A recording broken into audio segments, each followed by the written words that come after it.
Welcome, everybody, to Cinema Royale. I am Travis Thompson of PunchDrunkCritics.com, and on this week's show, we are talking The Equalizer 3. Denzel Washington, Antoine Fuqua back for more murderous mayhem, is what I like to call these movies anyway. And joining me to talk about it is my homie, Chris Bumbury of JoeBull.com. What up, Chris? Hey, Travis. What up? When I say what up, Chris, you're supposed to say, I'm about to. Like, I'm about to. Warming up, Chris. That's what I was born to do. Yeah. You and I are both, I think, big fans of The Equalizer. Oh, right? Man. Yeah. Are you kidding? Yeah. I did the junket for the first movie because it was at TIFF years ago. And that was the first time. Was that when you talked to Denzel? First of two times. I talked to him and Antoine Fuqua for The Equalizer, and then like a year later for The Magnificent Seven. And it was when you and Denzel became best friends. Yeah, man. I was freaking out going in to interview him because I would too. Denzel Washington, right? By far the biggest star I've ever interviewed, like the legend. But he was cool. He was like came up, shook my hand. He was like, "Hey man, how you doing?" And he's got that smile, right? That Denzel Washington smile that's like, weaponized. Yeah. But I just posted a flashback clip of it, like as a YouTube short today, where him and Fuqua, they were just bickering like an old married couple about how many people he kills. Denzel's like, I shot two guys in the scene. He goes, no, Denzel, you only shot one. And he goes, no, man, I twisted the guy's gun around and then I did this. And would you cut that scene out? And they're just like, just me laughing in the background. But I love these movies too. Me too. Oh, me too. I was curious about what they were going to do with this third one because it's probably the last one. I mean, I don't know. It kind of feels like it should be. This making a lot of money though. It's like it did well. Like these movies do well. That's the thing, and they're not that expensive. The first two movies made like the exact same amount of money. It's like this. If you like the first one, you went to see the second one, and like nobody, and you'll go see the third one. Like the audience doesn't grow; it just kind of stays the same. I imagine it will be the same with this one, maybe, or this one might make less just because the way the climate is out there, but the box office and everything. But yeah, but it'll do well on streaming and it'll do well. Oh yeah. There's interest. My review of it is already like 150,000 views, which is the most I've had for anything in a long time. So there is interest for these movies out there. Yeah, and the Joe Blow audience, at least, they're all going to see it. Yeah, they're solid action movies. And in this third one, Denzel's Robert McCall finds himself battling the mob in Sicily, which is they haven't got a chance. An interesting turn for him. Now this one starts off super violent. He basically takes out a whole ultra violent, really violent. It starts violent.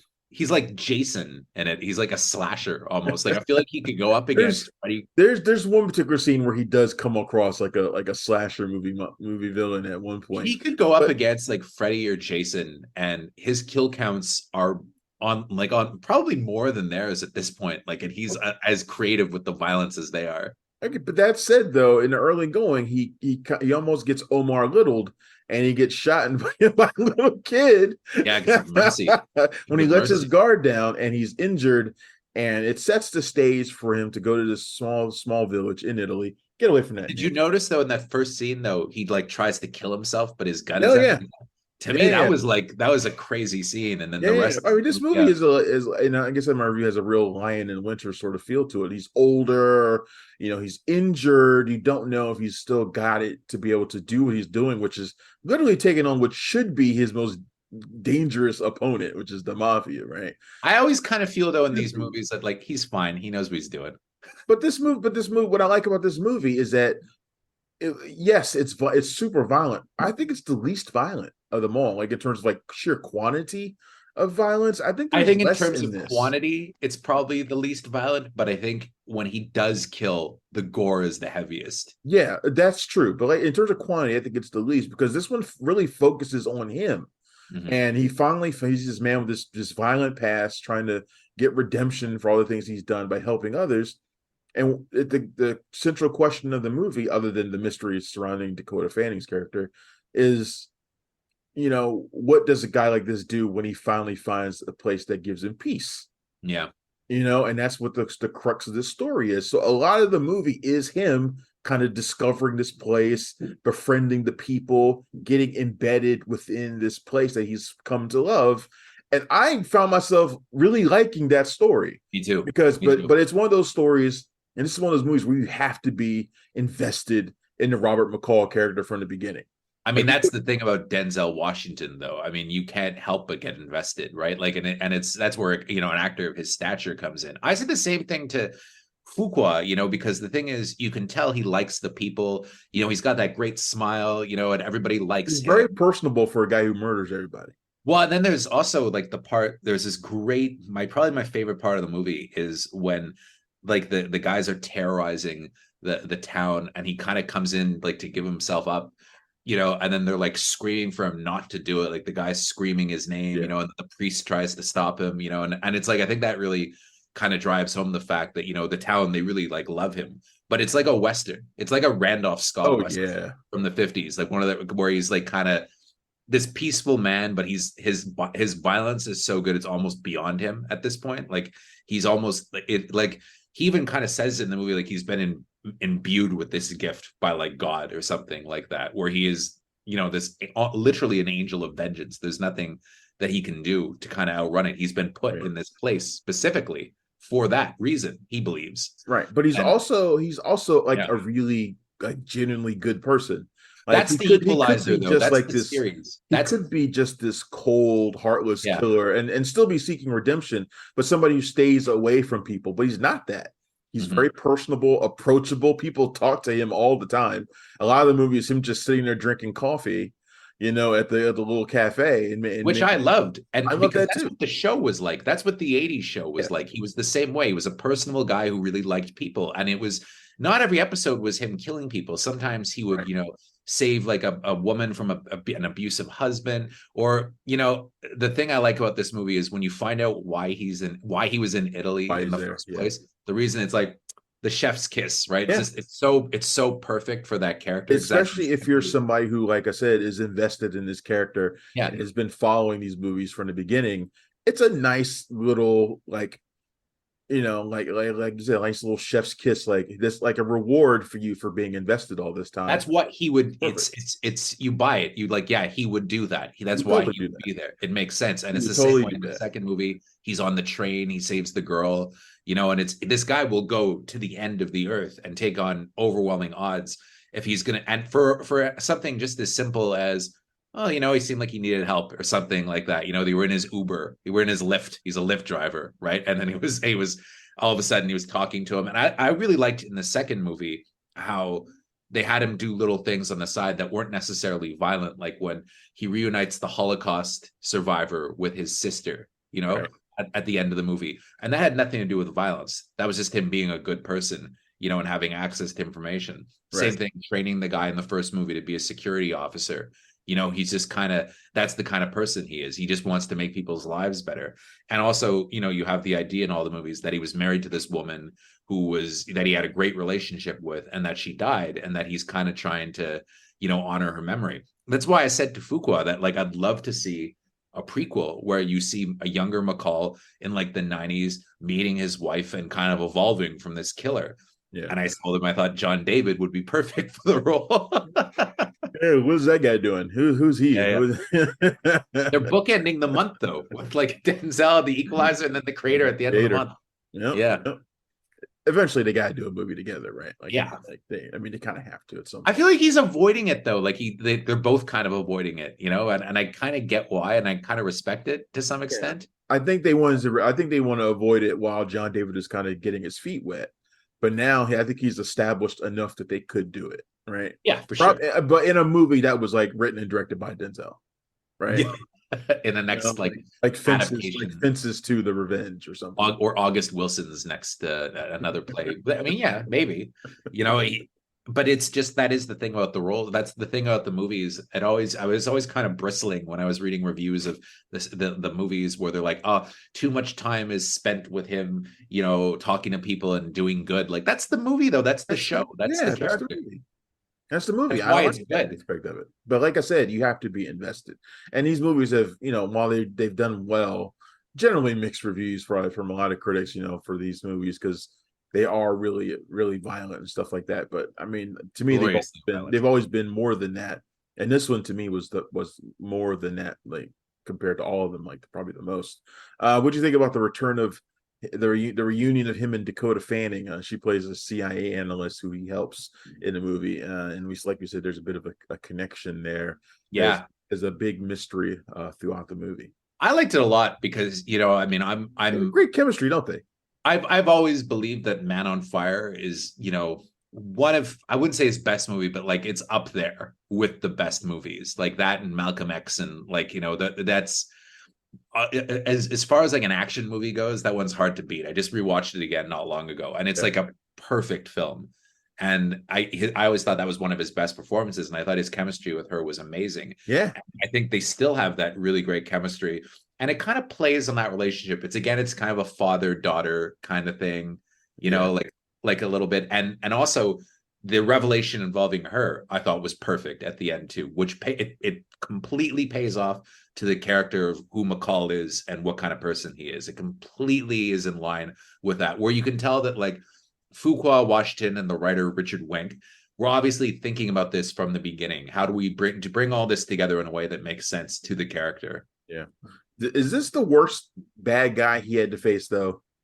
Because the bad guys, this one, it's the mafia, but the guy who's heading it, like he really needed to have somebody who's like on his level. I just kind of wanted to see that for once. You know who I thought would have been great? Michael J. White. Yeah, Michael J. White. Who I thought would be great, and I kind of hope they do one more Equalizer movie, because I'd love to see him go up against Mel Gibson. I feel like that would be such an amazing adversary for Washington. The problem is nobody would pay to see it if Mel Gibson's in it. So I know people would pay to see it, especially if they watch Denzel Washington whoop his ass for 2 hours. People go nuts. I don't know, man. I don't know about that. I don't know if people Denzel would win. I would get that movie isn't even like in the conceptual stage. I will guarantee you that it would be the lowest grossing Equalizer movie. Who else though? I mean, think of it though. Like I do think he should go up against somebody on his level though, like Wesley Snipes. Imagine Wesley Snipes. See that, man? See, that'd be better, right? Wesley Snipes. That'd be great. I'd like to see that. So he needs to have an opponent that can give him some fight, because there's never any doubt like how this is going to turn out. Or in any of the movies, really. In any of the movies, it's like they're almost his victims at this point, Yeah. Even though the movie starts off with him being weakened, and like I said, you kind of wonder if he still has it to be able to do the things that he needs to do. Ultimately, it kind of felt like they discarded that and was like, okay, he's just gonna like slaughter people, and like, well, and it's not brute strength with him. It's more cunning. I think that's the thing. Like he's smart. He's smarter than any of them. That's the thing, right? Like he's kind of, and that's why I always thought it was like the perfect role for Denzel Washington. Because I mean, you look in his eyes and you look at his face, right? Like he does, he's the kind of guy, you put him in a Panama hat in Italy, walking around, he blends in. He looks like he looks like a man of the world, right? He looks like a worldly guy, where he's speaking the different languages and stuff like that. Like you totally buy it with him, like more than you would with another actor. Like he kind of fits into that cosmopolitan man of the world type thing. No, I agree. These movies are movies that you couldn't just have anybody do. Like it has to be somebody like Denzel. I don't know. I honestly can't imagine another actor who could pull it off the way he has. And a director like Fuqua is like perfect for it. Like, Fuqua is just, the thing about Fuqua is he's one of the only guys that's still making that kind of movie, like the lean, mean kind of film, where he's not trying to win an Oscar. He's just trying to deliver a really rock solid action movie. It's not too long. It's the perfect length, about 100 minutes. That's perfect. It's lean. There's no fat on it, but it also doesn't feel rushed. He's just exceptional at doing that kind of thing. That's why I thought, the Terminal List was pretty good. You could see his influence on that show a little bit, especially in the first episode that he directed. He really knows how to make a cool action movies right from the start of his career. I mean, I still think The Replacement Killers is probably Chow Yun-Fat's best American movie. It is good. He knows how to do that kind of thing very well. He is like the new Tony Scott in some ways, right? Like, and I think that's why him and Denzel work so well together, because that's the kind of movie that Denzel Washington is interested in making, and Fuqua is the guy who does them extremely well. And I hope they keep working together more, and that even if the Equalizer series ends, I kind of still would love to see more Antoine Fuqua. You just want the Denzel Latifah crossover.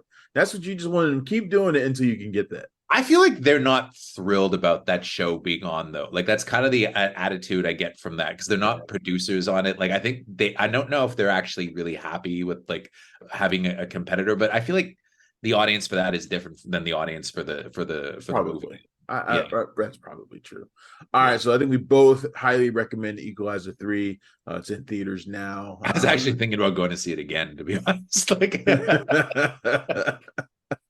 I wouldn't mind seeing it again, but when do I get to see a cool action movie? Like, it's gonna get, the bad guys are gonna get beat. Like it's like he's gonna beat the shit out of some guys. And well, the other guy who my buddy who writes for us too, he saw Beaten to Death.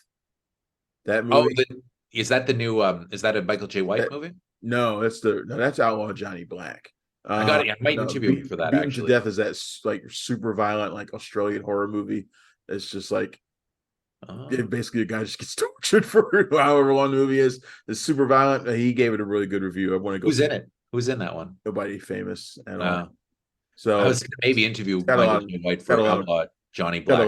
I love Black Dynamite. And I thought Outlaw Johnny Black was funny, but it's not Black Dynamite funny. Well, he doesn't have the same guy, and I think the guy who did Black Dynamite was great, and I really like Blood and Bone as well. I think he actually just was trying to specifically not do that style, like specifically not do blaxploitation like that. This is more like Blazing Saddles. Oh, like really? Trying to be like Blazing Saddles. Like there's some true Western elements in here too. Okay. Like, but then also a lot of really stupid stuff too. I feel bad. I enjoyed this funny. I did it for a WTA around town, so I kind of feel bad for him and for Adkins because the kind of movie that they used to make, the DTV action movie, they've cut the budgets for those so much compared to what they used to be like, when you could have Undisputed 2 or Boyka or Blood and Bone, and they were like real movies. Yeah. And now, I saw a bit of Welcome to Sudden Death on TV, and it was just like the way that the budget has been trimmed on those things. I don't know. It makes me wonder how much money we're gonna have for our action movie. Like, I don't know what kind of budget we're gonna be able to command. Sometimes though, in their settings, you got to keep it lean and mean. Unless you're Denzel, then you can shoot off to fucking Italy. All right, I want to get your thoughts on one more movie before we go, and that's Gran Turismo. And I'm curious about it because I went into it thinking it was going to be trash. Like, I know it's Neil Blomkamp, and I love Neil Blomkamp in general. Although when I think about it, he hasn't really done a movie that I've liked in a while. Not since Elysium, actually. I've always really Chappie. I didn't like Chappie. And I didn't like that last one he did either. That, like, whatever the hell the name it was. Terrible though. Yeah. So, but Gran Turismo, which is based on the best-selling video game franchise, racing franchise, but this isn't really about the game unless you consider it like a big commercial for the game, in which the movie is about look how realistic our game is, that you can take a gamer and make him into a real racer. And yet, so I thought that's all it was going to be. It was just some stupid commercial for it, but it's actually a really compelling racer. Like, I didn't think it was going to be, but I found myself really, really sucked into this story about this gamer who becomes a real professional racer. They took a lot of liberties with his story, but I was really into this, and I actually don't know your thoughts on it. So what I liked it. I think I interviewed Blomkamp for it, and I think they really lucked out with the lead actor, the kid Archie. What's his last name? Yeah, I think they really lucked out with him. Like, they got a really part of Stone also a couple weeks ago. Yeah, and he's in Saltburn as well. Like, and I think he's like a rising talent. Like, they got like a really good actor for the role, and then I think pairing him with David Harbour, kind of made it so that the acting in the movie is a cut above what you would necessarily expect in a film like this. And I think Blomkamp did a good job keeping it, visually interesting. The pace is good, and it has kind of an unconventional cast too. Like, I like Jerry Halliwell in it as the mom. I was just about to mention Ginger Spice. Yeah, and her husband is like the head of the Red Bull F1 team. I liked seeing Orlando Bloom in there. It was cool. Orlando Bloom is like sort of playing a type. in the I'm movie, like you can like I like Orlando Bloom, but you can like really seeing him trying to play like your mic keeps cutting out. I couldn't hear you. same as Damon Hunsu, like he could play that role in his sleep at this point, the disapproving father, you know. But no, I thought it was well made. I kept my attention the whole time. I thought the action was good. The racing scenes were great. You know, there haven't been a lot of great racing movies. I mean, it's a lot better than Driven. It's a lot better than probably I like Days of Thunder, but it's a better racing movie. It's not better than Rush. No, it's not better than Rush, and Rush is awesome. it's not better than Ford v Ferrari either. But I think it's Right. in the middle, like a middle rung movie, like pretty good. Yeah, I mean, it's in terms of video game movies that aren't really about the video game, it's better than Need for Speed. It's a great way in to that premise, like having this true story, because it is a fascinating story. Yeah, yeah. Uh, just as a joke, why don't you give me your thoughts on Retribution? I did you see it? Yeah, it's I thought it was awful. It's terrible. He's gotten so bad though; they're embarrassing. Like Yeah. this one, and Liam will let you do this movie because you can sit for the whole running time. Yeah, that was my joke, and it's like he barely has to do anything other than buckle his seatbelt. Like that's really basically all he has to do in the movie. Compare him to Charles Bronson as like an insult, but Charles Bronson would have never made a movie that shitty. He would have at least gotten out of the fucking car and beat some guys up. You know, like it's Yeah. And it's got people in it, so it's not like it's a movie that's like just thrown together shit. It's just shit. It's just a bad movie.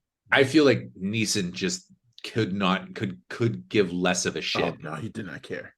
and He and did all, not care. and the last one I saw him in that I thought he was good in was I thought he was good in Marlowe because that was Neil Jordan and there was some visually interesting stuff. But Yeah, you like Marlowe a lot better than I did. I I remember. don't understand how these movies keep getting made though, because there's such huge flops at the box office. They must sell them. They must do pre-sales and get like a lot of, you know, he's a step away from doing those terrible DTV movies that Bruce Willis was doing, and it's a shame because he's a great actor. He really is. He's better than that. I kind of wish he would. I kind of wish he would just get away from the action stuff now and just like stop. It was Just go weird. back to just being the dramatic actor that he was before this phase. This phase that is a solid 20 years old, by the way. This phase is not new. Like this is we need to stop calling it a phase, probably. Like I should stop calling it a phase. This phase is 20 years old. And seeing him with Embeth Davidtz because I was thinking like 30 years ago they did Schindler's List together, and they David's follow up was Retribution. I mean, she looks great. She looks like she looks great. She did in Schindler's List. I think of yeah, in Beth David's. What was that other movie she was in? She was in Junebug with what's his name? And Fallen with Denzel. Yeah, I like in Beth David's. I don't like this movie though. Retribution was really awful. Oh man, it was really, and he's got like 3 other ones coming out like next year. Yeah, he's just cranking them out, man. Maybe he just figures, you know, how many more of these do I have to do? I might as well just keep doing them and making money. No, he said he was done though. He said he was done a few years ago, and it just didn't stop. Yeah. Which tells me this is probably all the kinds of script he's getting now. Yeah, I think so. I think he's gotten super typecast in these kinds of roles. I think he's gone different kinds of roles if he could get those kinds of roles anymore. I think people, but I think he's pigeonholed. He got pigeonholed as murder grandpa, and now that's kind of just the way people look at him now, and it's kind of sad because he's capable of so much more. We know, but it just doesn't seem like that's where he's going to be ever again. Road, you know, I think the person who he kind of should have been more like is Denzel, because Denzel, after he did Man on Fire, could have just churned out action movies nonstop for the next 20 years, because that was like his first real action movie, I would say, right? And like not exactly, but pretty close. Yeah, he's had other ones before, but yeah, but that was like one of the first ones that really made a big impact, I would say. I mean, there was Virtuosity and stuff, and Ricochet, but you know, this was I feel like he could have just started churning out action movies after he did that, and could have maybe ended up in the same place as Liam Neeson. But he knew that, you know, you can do one every few years, but then you got to do some other stuff in between that's kind of interesting and that pushes the craft. And that was where they kind of Whereas Neeson just kept churning out action one after another after another. Yep. And all not that different from each other. Like even when he would like get away from like Taken, like the movies might as well have just been another Taken movie. Like they weren't substantially different in any kind of way. So it's like he's just that guy. On a sliding scale of quality. Like I think his last good one was probably The Marksman, which was okay. He's got a movie at the Venice Film Festival, his next action movie, In the Land of Saints and Sinners, which I find strange that they're showing it there, but I feel like it'd be good. I mean, I when I see his movies and he's doing the Ice Road 2, who was asking for that? I just had like the loudest vehicle ever like drive past my window. So I was just like, I hope anybody heard what you said. And he's doing the Ice Road 2. I mean, who's waiting for that? Yeah, it's garbage, man. It's so sad. Yeah, he really should be doing more like Denzel. Denzel's got the road map. He does. For aging gracefully into his career, man. It's just perfect. I feel like if he got the script for Retribution, he'd probably like throw it at whoever brought it to him. So, get the fuck out. But what if Fuqua was attached to it, though? I actually think if it was Denzel and Fuqua, they might make a half decent movie out of it. They would rewrite it so that he got out of the car. A different movie, though. Out of he'd move around and stuff like that, probably. It reminded me of that movie Getaway. You remember that movie Getaway?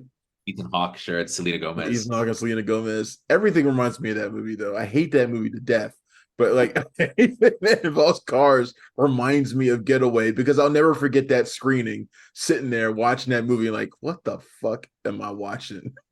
I mean, everybody wants to be Speed. I think one of the best Speed clones, though, for me was Cellular. I thought that was really well done. It's not bad. It's not bad. Cohen's script, like it was kind of, and it was smart because it was a phone that you could move around and you could go do things, right? Yeah. Oh Lord, now I want to go watch Getaway. Fuck. All right. Anyway, Chris, this has been fantastic. We got to talk the Equalizer 3, a little bit of Gran Turismo, and a whole bunch of other stuff. We started shitting on Retribution too, so that was fun. Chris, you're about to head off to TIFF to go watch some prestige awards movies for JoeBlow.com. That'll be fun. Everybody, be sure to follow JoeBlow.com and Chris and check out his coverage of TIFF. It'll be great as always. What's that?